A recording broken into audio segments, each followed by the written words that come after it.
Hello there, in this video I'm just going to talk briefly about this half Voronoi Sphinx and this half Voronoi man's face.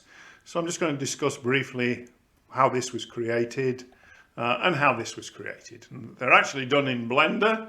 So here's the Sphinx with the half Voronoi, and if I just go to quad view, you can see what the Sphinx looks like from the top here. This is the top view. This is the front view. So we've got half of it, the original object, half of it's Voronoi. And here's the Voronoi pattern just from the right hand side. So if we go back to the full thing now, essentially what I've got there is two different objects. One of which is the Voronoi part of the Sphinx. And the other is the main body of it.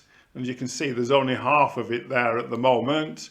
Originally, of course, there was the whole thing, and I could just put the whole thing back in just by going to mirror here. So that puts the whole object back in. All right, and basically I've split it into two and created that Voronoi pattern. Now the object itself is a mesh.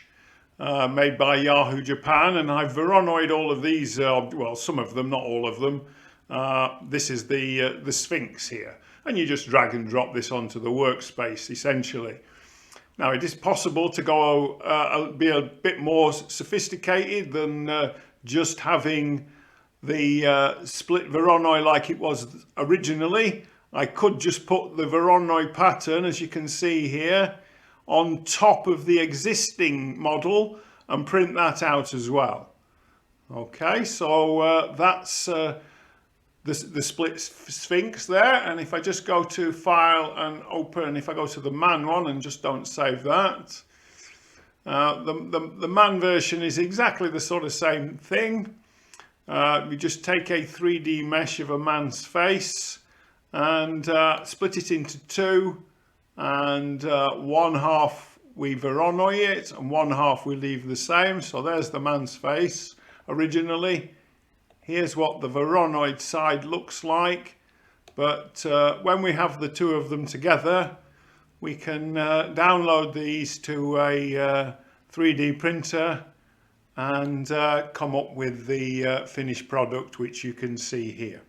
So yeah, that's essentially all I was going to talk about in this video. We use Blender to actually create these.